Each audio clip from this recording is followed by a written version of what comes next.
Bienvenue sur Caribéenne et Scientifique. Je m'appelle Maïli, je suis une scientifique originaire de la Caraïbe dont l'objectif est de t'aider à évoluer vers la carrière qui te fait vibrer. Chaque mois, tu pourras découvrir des parcours inspirants de scientifiques caribéens, mais aussi de précieux conseils et outils pour ta carrière. Je te souhaite une bonne écoute. Aujourd'hui, j'accueille Anne-Sophie Colombe. Anne-Sophie est docteure en physiopathologie moléculaire et cellulaire. Et dans cet épisode, elle va nous présenter son parcours, mais aussi son expérience actuelle aux États-Unis en tant que postdoctorante. Bonjour Anne-Sophie, comment tu vas?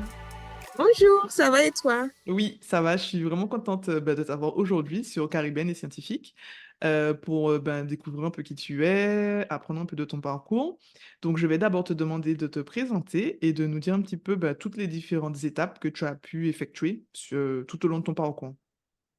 Bah, écoute, c'est vraiment un plaisir aussi pour moi d'avoir été invitée au podcast. Je suis aussi très contente. Donc, du coup, je m'appelle Anne-Sophie Colombe. J'ai un parcours, je dirais, relativement classique pour une Mhm. scientifique. Donc, bac S en Ouais, Martinique, option SVT, bien évidemment, super classique. Ensuite, je voulais faire médecine. Donc, je suis partie en PACES à Poitiers, donc, en France métropolitaine. Donc ça, c'est une petite spécificité de mon parcours, c'est que j'ai énormément de mobilité. Mais donc j'ai fait PACES 2 fois, j'ai pas réussi le concours. Donc là, c'est un peu le drama de ta vie où tu te dis qu'est-ce que je mhm, vais faire. mhm. Il faut tout réfléchir. Et donc du coup, la question s'est posée de qu'est-ce que tu aimes en général. Et bon, j'ai Ouais, toujours adoré la biologie depuis petite, enfin, au collège, au lycée, mais vraiment biologie humaine. Donc bon, assez classique, je suis partie en licence de bio, deuxième année. Et après, j'ai obtenu ma licence qui était spécialisée en biologie cellulaire, génétique, biochimie. Enfin, la licence, c'est assez large. Et est venue la question de quel master je voulais faire. Et je me suis vraiment posé la question de est-ce que je voulais continuer sur tout ce qui était plus métabolisme et tout, que j'ai pas vraiment aimé en licence, ou vraiment réorienter physiologie. ok, Donc, du coup, j'ai fait un master biologie santé qui était plutôt biologie cellulaire, physiologie à Bordeaux. Donc, déménagement, changement de ville qui s'est très bien passé et je savais que je voulais faire une thèse. Donc, au moment de chercher mon stage de M2, l'idée, c'était de rentrer dans un laboratoire où potentiellement je pourrais continuer en thèse.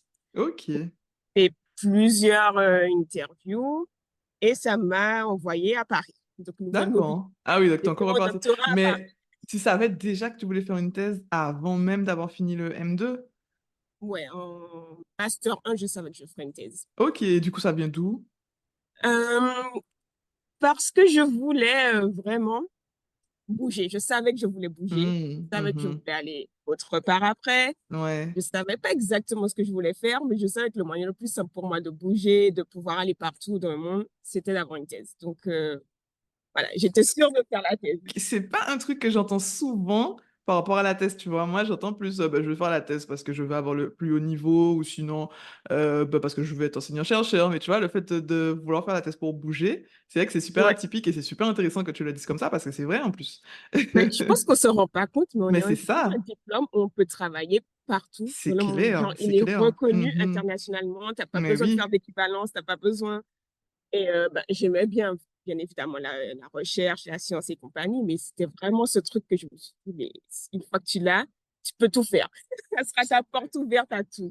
c'est Donc, je vrai. savais que je ferais la thèse. Et Ok, sinon, je pense que j'aurais pas fait un master recherche, j'aurais fait un truc beaucoup ouais. plus orienté, industrie ou quelque chose comme ça si je voulais pas faire une thèse. Ça, c'était plutôt clair dans ma tête. Ouais, ouais, ouais, Ce qui ouais. n'était pas clair, c'était le après-thèse. Ah! Ça allait tellement, toujours pas très, très clair. Non, mais c'est sûr, c'est sûr. Donc, j'ai eu ma thèse à Paris et je suis partie en postdoc en Californie. Mais je pense on va approfondir après. Ouais, clairement. Est-ce que tu peux d'abord nous parler de ta thèse, même si c'est sûr qu'on va parler du postdoc, parce que tu es en Californie, c'est super intéressant. Mais j'aimerais qu'on retourne un petit peu sur ton sujet de thèse, ce que tu as fait, et puis un petit peu comment ça s'est passé aussi. Est-ce que tu as aimé? Qu'est-ce que tu as appris? Enfin, voilà. Donc, du coup, pour le sujet de thèse, j'étais assez ouverte sur les Mhm. thématiques et compagnie. Je cherchais juste quelque chose qui soit orienté sur de la pathologie humaine. Ok. Et j'ai vu un projet qui était sur les pathologies cardiaques. Donc, pour moi, c'était infarctus du myocarde. On va simplifier en disant arrêt cardiaque. Mhm. Et du coup, l'idée, c'était de comprendre la régulation d'une voie de de signalisation dans les pathologies cardiaques, dans l'infarctus. Donc, j'ai candidaté, j'ai fait mon master, ça s'est très bien passé et je me suis Ok. retrouvée à travailler sur les connexines, qui sont des petites molécules de signalisation qui permettent la communication entre les cellules, le passage du courant électrique dans le cœur qui permet la contraction et aussi de petites molécules. J'avais déjà travaillé dessus en stage de licence. Ça m'a Mhm. facilité la tâche parce que je savais à peu près de quoi on parlait. Ouais, ben oui. Et donc, mon projet, en gros, c'était de comprendre, lorsqu'on a un infarctus, comment cette connexine, cette petite molécule est régulée et pourquoi on a des arythmies. Parce que les D'accord. arythmies, au Ok. final, c'est assez fatal pour les patients. Et donc, ce qu'on a découvert, en gros, c'est qu'on savait déjà que quand on avait un infarctus du myocarde, il y a un remodelage dans le cœur Mhm. et ces molécules sont déplacées. Au lieu que ton courant électrique il passe normalement, il part un peu dans tous les sens et c'est ce qui crée une arythmie. Ok. Et nous, on s'est dit, OK, il faut essayer de résoudre ça, mais on n'arrive pas à cibler. Donc, on s'est intéressé à les régulations de la molécule, notamment par une protéine, la protéine kinase A, et on a essayé de voir ce qui se passait. Et en gros, on a trouvé une petite molécule d'ancrage qui permet de faire le lien entre la protéine qui régule et la connexine. On a découvert que tout le complexe était totalement délocalisé suite à un infarctus. Ah ouais. Donc, ça, c'était plutôt intéressant, Ben innovateur. oui, c'est La clair. protéine n'avait pas étudiée dans le cœur. Et on a aussi un moyen de cibler directement cette protéine, parce qu'on a des molécules, elles sont brevetées, qui peuvent cibler le lien entre la molécule et la protéine d'ancrage, enfin, la connexine à la protéine d'ancrage. Et par contre, l'idée, c'est de voir est-ce que c'est mieux de bloquer au début ou après, parce que dans l'infarctus, c'est assez complexe, mais il y a un remodelage qui se met en place. Et selon le stade, ça peut être bien de permettre la communication, parce que tu as besoin que ton cœur il s'adapte, mais ça peut aussi être bien de la bloquer parce que quand ça passe mal, ça crée des arythmies. Donc, il y a vraiment un enjeu de timing et compagnie. Mais c'était ça le sujet de thèse, super intéressant. Mais clairement. Et ça m'a apporté un bon background aussi pour le postdoc, mais ça, on y Mhm. reviendra. Parce que tout ce qui est ancrage, voie de signalisation et remodelage, qui est vraiment vaste suite à un infarctus du myocarde, ça se retrouve dans beaucoup de projets. Et donc, forcément, j'ai pu réappliquer un peu par la suite. Ouais, non, mais c'est super intéressant. J'ai trouvé que, parce que des fois, ça peut être un peu difficile de parler de notre thèse, parce que c'est tellement parfois complexe, et j'ai trouvé que tu as quand même simplifié, enfin Oui, simplifié, en tout cas, tu as j'ai très bien essayé de faire vulgarisé, on simple, va pas dire, rentrer dans les on a bien détails. compris. Tu vois, parce que des fois, c'est un peu dur. Surtout, moi, je ne suis pas du tout dans ton domaine, par exemple, je suis chimiste, et j'ai vraiment compris ce que tu as fait, donc c'est vraiment super intéressant. Par rapport à ce que tu nous disais à la fin sur le moment où en fait vous allez arrêter la transmission. Est-ce que Mm. là, du coup, il y a des applications? Est-ce que vous êtes en capacité, par exemple, de suivre un peu le rythme cardiaque pour savoir s'il faut le faire avant ou après? Ou est-ce que c'est des études qui sont encore en cours? Alors, à ce stade, on n'a pas été plus loin. Alors, Ok. ce qu'on a essayé de faire, c'est, enfin, j'ai essayé d'étudier vraiment la transmission du courant électrique cardiaque au cours d'une mobilité à Nantes, parce qu'on n'avait pas l'expertise pour le faire dans mon labo. Ok. Mais il y a eu aussi Covid qui est passé par là. On Ah, ben fait mon oui. doctorat et au final, je suis 3 semaines. Ça n'a pas été suffisant pour pousser les études plus loin. Ouais. J'ai fait du monitoring effectivement sur des animaux où on a pu évaluer la fréquence cardiaque, les arythmies et compagnie, mais on n'a pas traité. Et on voulait faire Ok. le traitement sur cellules, mais on n'a pas. C'était un peu trop court pour mettre en Non, mais place. c'est sûr. C'est Très sûr. ambitieux les trois C'est semaines, sûr. finalement.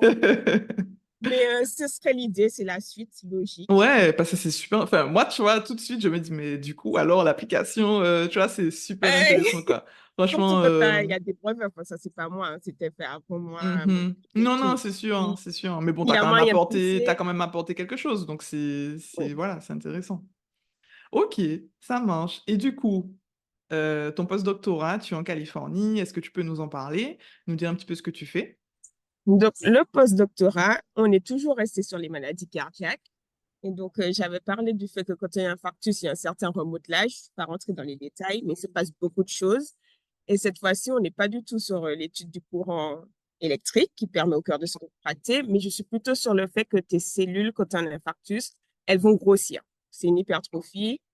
Et c'est dû au fait que quand ton cœur, en gros, l'infarctus, c'est une partie de ton cœur qui va mourir. Ça ne Mhm. se régénère pas, les cellules cardiaques ne se régénèrent pas. Donc, il faut s'adapter. Donc, ce qu'elles font, c'est qu'elles deviennent un peu plus grosses, Il y a aussi une stimulation adrénergique, ça batte un peu plus fort et pour que même en ayant une partie morte, ça continue à fonctionner de façon optimale. Ça fonctionne très bien pendant un moment, mais au bout d'un moment, demander à un organe déjà malade de fonctionner en surstimulation, tout crache et c'est là que ça devient compliqué. Ok. Et c'est aussi pour ça que je disais que pendant ma thèse, la question de trouver le bon timing. Et donc, cette fois-ci, je suis sur le remodelage, le fait que les cellules deviennent plus grosses et hypertrophiques. C'est Ok. plus ça le sujet. Et effectivement, si on arrive à diminuer l'hypertrophie, c'est plutôt connu que c'est bénéfique pour le cœur. Et donc là encore, il y a une protéine qui est bien connue, c'est une calcinurine qui enlève les groupements phosphates, je ne vais pas rentrer dans les détails, mais qui est bénéfique si on inhibe, c'est sûr pour la fonction cardiaque. Sauf que de notre côté, c'est hyper utilisé comme immunosuppressant, donc il y a beaucoup de side effects qui empêchent l'utilisation cardiaque. Donc là, c'est encore cette question de comment être plus spécifique. Et ils ont trouvé aussi une protéine d'ancrage, pareil. Enfin, je ne sais pas si c'est une protéine d'ancrage, mais les deux sont ensemble. Et elle s'appelle CYP4. Et quand on la bloque, ça résout le problème et c'est très spécifique à une voie de signalisation qui induit l'hypertrophie. Donc, ça permet d'éviter les effets secondaires, tout ce qui va être effet immunitaire. Le problème, c'est qu'on n'a aucune idée de comment ça marche. Et donc là, mon projet, c'est de comprendre quelle est la voie de signalisation, comment ça marche, pourquoi, où c'est localisé. Donc là, c'est vraiment un grand flou. Et je fais beaucoup d'imagerie pour C'est ce que retrouver la j'allais te voie de demander. signalisation. Ouais, j'allais te demander justement quelle technique, parce que ça paraît pas forcément évident. Alors, moi qui suis éloigné, puis il y a des personnes qui vont écouter le podcast qui sont encore plus éloignées que moi des Hum. sciences. Quelle technique tu utilises justement pour pouvoir faire tes recherches? Donc, on a commencé, alors moi je ne l'ai pas fait, mais ça a commencé sur des manips in vivo, sur la souris, où ils ont utilisé des modèles où la protéine était complètement éteinte, des knockouts. Et en gros, ils ont fait beaucoup d'imagerie, échocardiographie, chirurgie pour reproduire la pathologie. Donc moi, ce sont des choses que j'ai faites en thèse aussi. Je ne fais plus. Et pour tout ce qui va être voie de signalisation, j'utilise principalement de l'imagerie sur cellules vivantes. On récupère un cœur. À partir du cœur, on isole les cellules. Et on sait que c'est relié à la voie calcique. Donc moi, j'ai des petits senseurs que j'ai designés pour mesurer le calcium dans ma cellule à différents endroits, donc près de la protéine d'ancrage, loin de la protéine d'ancrage. Et on a vu que les voies de signalisation sont différentes. Et donc maintenant, avec mon senseur, c'est d'utiliser des agonistes, des antagonistes de récepteurs et de voir si la signalisation change. Et à partir de là, ben, par définition, tu te dis si ça a bloqué, c'est que c'est important. Si ça n'a pas bloqué, c'est que c'est pas important. Donc Ok. ça, c'est principalement ce que je fais. Je fais aussi beaucoup bon, alors, tout ce qui est protéines, ça passe par Western blot très Mhm, souvent, oui. PCR pour regarder l'ADN, donc toutes les techniques, je vais dire, de base pour les biologistes qui nous écoutent. Je pense que ça parle à tout le monde. Et principalement ça. pour le Ok. moment.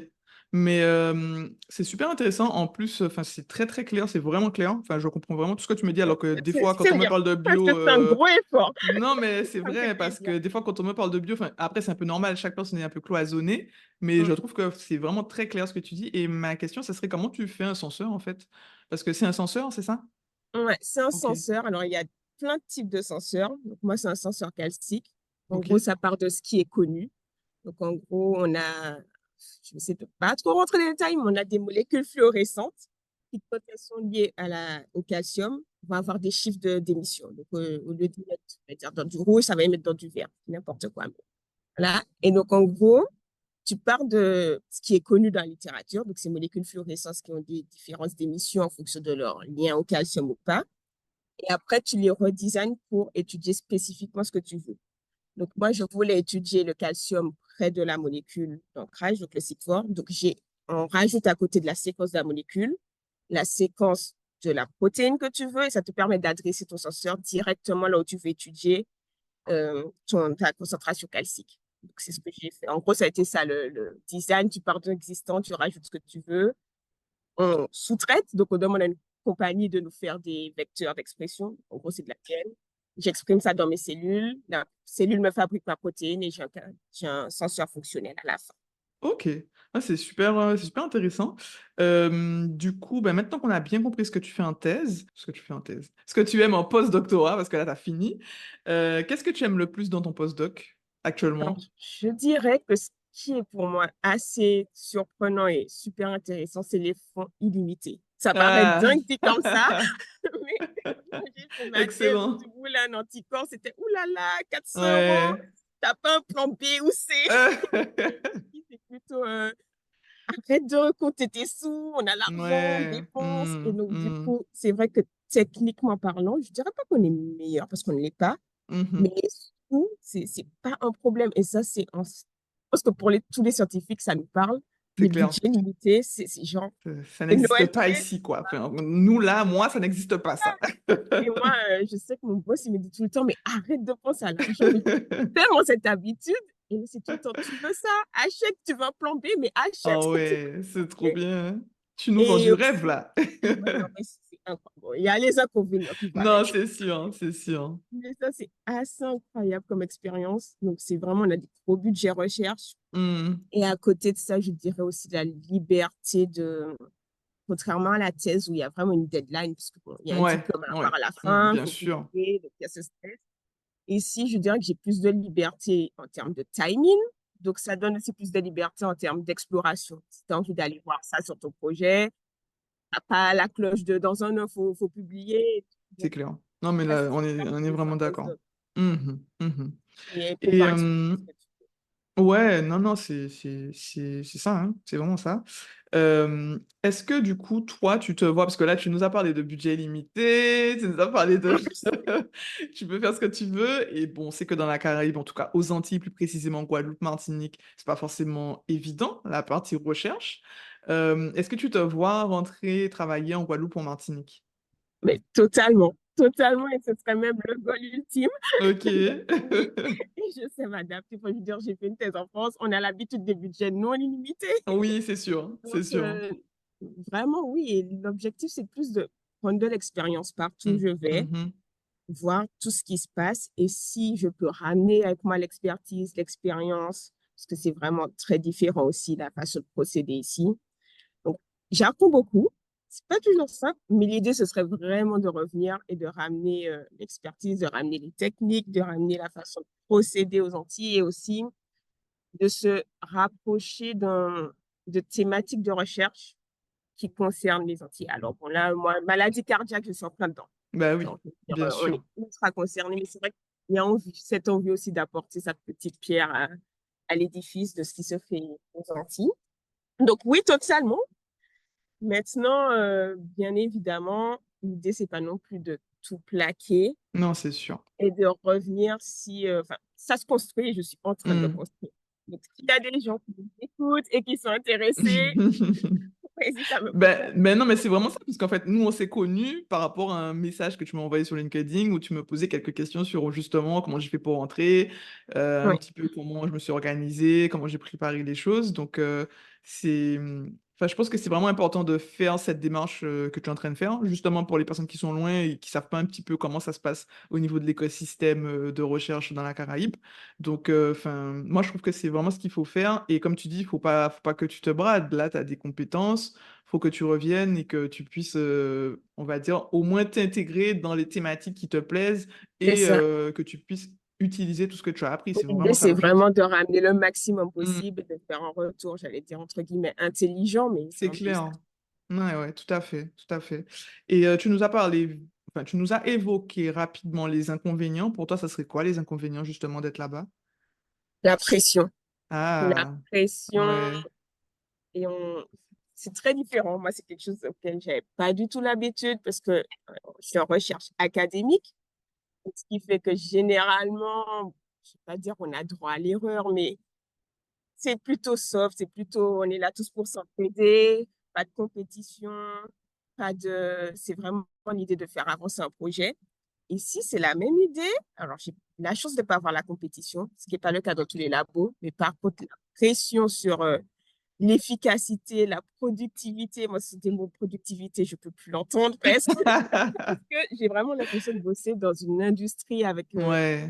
enfin, c'est vraiment une différente approche. Et je suis arrivée, c'était assez marrant, parce que j'avais l'habitude de faire de très longues journées en thèse. Et si je me disais, c'est marrant, à 6 heures, il n'y a plus personne dans les locaux. Mais genre, personne. C'est cool ça. Et après, j'ai vu comment ils travaillent. Et c'est genre, mais tu arrives à 9 heures, tu bosses quoi. C'est pas genre, tu vas prendre un café. C'est genre, vraiment, tu bosses et si tu as fait une erreur, enfin, je Ouais. dirais pas que ça pardonne pas, mais On n'oublie pas, faut faire, quoi.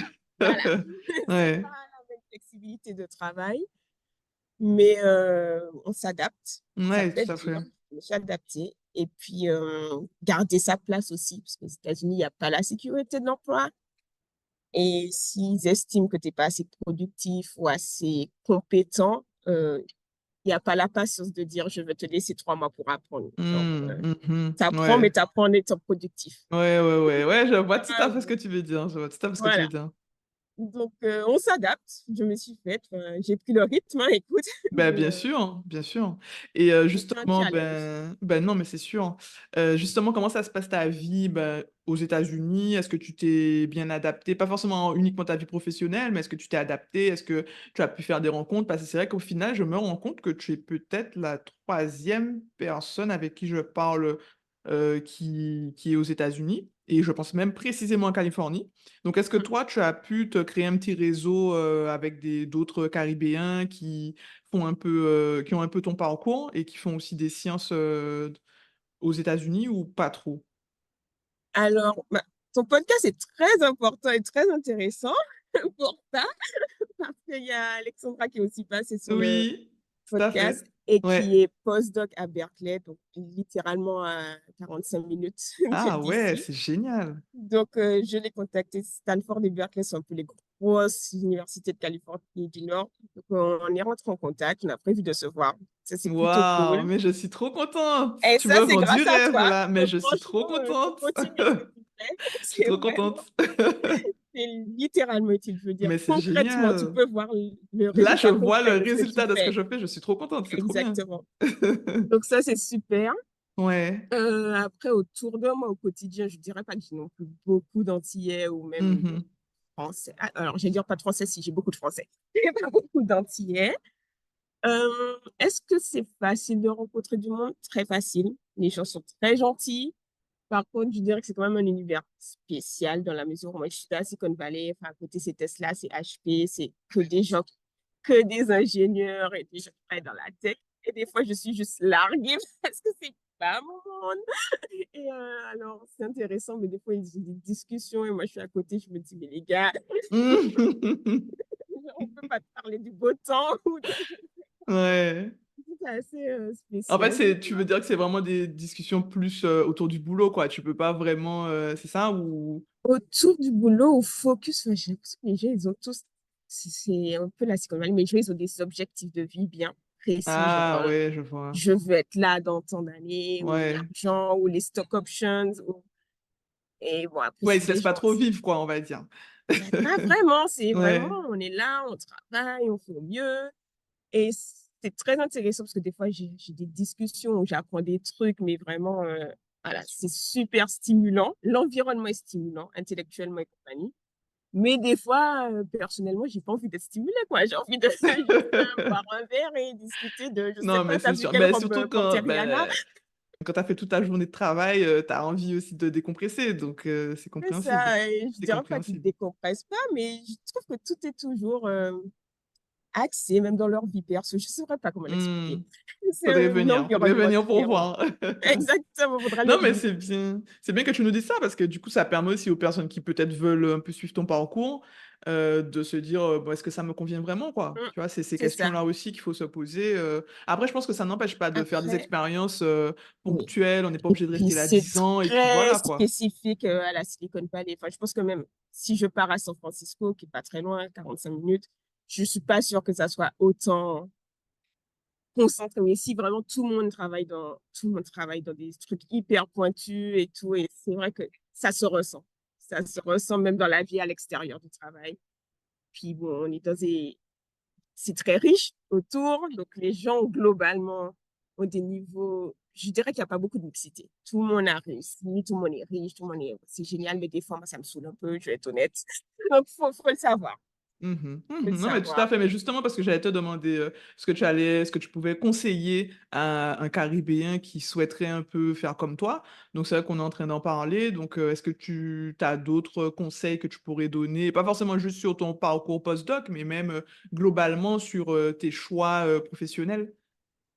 Alors, je saurais pas quoi dire à un Caribéen qui veut faire comme moi parce que je n'avais pas prévu de faire ça. C'est assez marrant comme façon de voir les choses, mais je me suis jamais dit, en étant petite ou même en étant au lycée, je veux être une super chercheuse qui travaille dans tel endroit, qui veut partir aux États-Unis.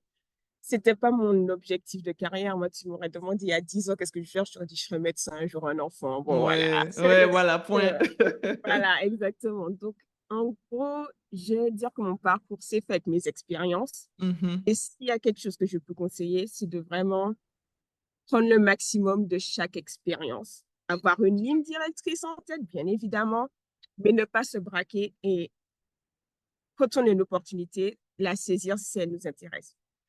Et moi, c'est quelque chose que j'avais énormément de mal à entendre. Même, tu m'aurais dit au début de ma thèse, que je disais que je veux un travail, machin, que je me disais, mais suis le process, ça t'emmènera. Et moi, ça me rendait dingue. Je disais, non, les gars, je ne me tue pas à la tâche. Vous pouvez Ouais, dire, suis le process c'est et le puis on process. non, c'est pas possible, c'est juste pas possible. Mais en fait, j'ai appris à déconstruire ça et à me dire, mais vraiment, prendre le maximum de chaque expérience. On a les capacités, la question n'est pas là. Donc, vraiment donner son meilleur. Donc, vraiment, et apprendre et toujours tirer des gens qui nous entourent parce que on a l'opportunité de rencontrer des gens, apprendre de ces gens-là, donner son meilleur et en gros, avoir une idée de ce qu'on veut parce que je savais que Oui, je quand voulais faire une même. thèse, Quand je même, quand même. Mais savais c'est que je ça, parce voulais que j'allais te dire, bouger. oui, Oui, il voilà, faut saisir les opportunités, mais si tu sais même pas ce que tu veux, tu vas même pas voir l'opportunité, en fait. Elle va passer, tu vas pas la saisir, hein, parce que tu sauras même pas ce que tu veux, tu vois. totalement. Donc, il faut Donc, avoir une ligne de faut avoir conduite. quand même une petite idée de ce que tu veux faire, mais ça n'empêche pas qu'il faut les saisir au vol, quoi. Enfin, je suis Exactement. totalement d'accord avec toi. Mm. Et des fois, les choses se passent pas comme on avait prévu, Ouais, clairement. mais avec du recul, on se rend compte que c'est pas enfin, c'est généralement pour le meilleur. Oui. Donc, avoir cette flexibilité, je dirais ça à n'importe quel Antillais qui se dit, je veux partir, je veux essayer de faire quelque chose de différent, d'y Mm. aller, de croire en Mhm. soi, de travailler, parce que ça passe par beaucoup de travail, on C'est va pas se sûr. mentir. C'est pas facile tous les jours et d'être ouvert à toutes les opportunités qui se Non, présentent. mais clairement, clairement. Ben, franchement, merci beaucoup, Anne-Sophie. C'était super intéressant. J'ai appris beaucoup de choses. Ça m'a même donné envie de faire de la bio, tu vois. Donc, ça veut vraiment dire que tu Ça me m'as fait plaisir. convaincue. Donc, non, non, c'était super. Je t'en remercie. Et puis, du coup, bah, si tu veux nous dire un dernier petit mot pour finir, pardon, le podcast. Mon petit mot de la fin, ce serait d'apprécier ce qu'on a.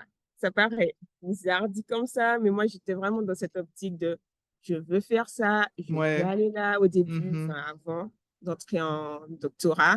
Et après, avec la thèse, je me suis rendu compte que ben, c'était pas tout le temps simple et que il faut apprendre à se concentrer sur les réussites actuelles et pas toujours penser à l'étape d'après. Alors, je dis ça, moi, je suis bien focus dans mon étape d'après qui est de retourner en Martinique ou aux Antilles, mais je me dis, prends du recul, c'est aux États-Unis, tu as un postdoc, tu as eu C'est une clair. bourse, enfin, on va C'est parler de clair. ça, mais il Ouais. y a les bourses aussi, il y a plein d'opportunités d'écriture, de communication, partir en congrès et des fois juste Mhm. prendre 10 minutes et de se dire, mais profite. Et vraiment, c'est ce que je veux dire à tout le monde. Profitez de ce qui se passe en ce moment. Gardez en tête ce que vous voulez, mais pas au point de ne pas apprécier ce qu'on a au moment actuel. Non, mais tout à Ça, fait, c'est... je suis 100% d'accord avec toi, c'est vraiment ça. Et moi aussi, j'ai eu beaucoup de mal à faire ça parce que j'étais toujours, qu'est-ce que je fais après, qu'est-ce que je fais après. Mais ça, Hum, je pense que c'est, surtout quand on fait la thèse, enfin, ouais, on a tellement de je pense... on a tout le temps des challenges, en fait. Donc, on essaie toujours de prédire l'étape d'après. Et hum, ça, c'est pas forcément évident. Et souvent, ça prend la tête, en fait. Et donc, tu profites même pas exactement. du moment où, bah, tu as eu un résultat, tu as un truc qui fonctionne, en fait. Tu vois? Exactement. C'est un vrai travail de déconstruction C'est de se ça. dire, mais c'est bien en fait. C'est C'est ça, bien. exactement. Et je suis trop contente que tu dis ça dans le podcast et que ce soit vraiment le message global du podcast, parce que Hum, pour moi, c'est quelque chose que j'essaie de plus en plus de faire, quoi. Donc, hum. c'est top. C'est top. Surtout pour nous en tant que Caribéens, mais c'est vraiment bien ce qu'on Mm, fait. Je veux dire, c'est vrai. on est parti de nos îles qui sont incroyables. On a bougé, on a appris, on peut rentrer, on essaie de rentrer, de ramener et juste, c'est bien. Faut prendre ce temps de se dire ce qu'on fait, Mm, c'est bien. mm, mm. Et et de profiter. Ce serait Non, mais vraiment c'est ça mon clair. petit mot de la fin. Non, mais c'est sur ce beau mot de fin, ben, je te remercie beaucoup, Anne-Sophie. C'était vraiment super. J'ai beaucoup apprécié ben, cet échange, cette discussion qu'on a eue autour de ton parcours. Et ben, je te souhaite de tout cœur que ta prochaine étape se réalise tout en profitant de ton chemin, comme on dit. Clairement, merci beaucoup. Ben, merci de m'avoir invité. N'hésitez pas à me contacter. Moi, je le dis parce que moi, c'est ce que je fais en ce moment, de contacter tout le monde sur LinkedIn, d'essayer de parler. Et Mais je suis trop n'hésitez pas contente si vous avez besoin. que tu puisses voir Alexandra parce que c'est vrai que enfin, nous, on s'est vus en Guadeloupe aussi quand elle est venue. Donc, Mm. j'étais trop contente de pouvoir aussi ben, rencontrer les personnes que j'interviewe à distance, quoi. Donc, c'est trop bien. Clairement, c'est le résultat concret de ce que tu fais. Vraiment continue parce que c'est incroyable. Moi, je trouve ça Merci génial. beaucoup. Et je Merci. pense qu'on en a besoin. Ah, ben, je suis contente alors. Merci encore et à très bientôt. Merci.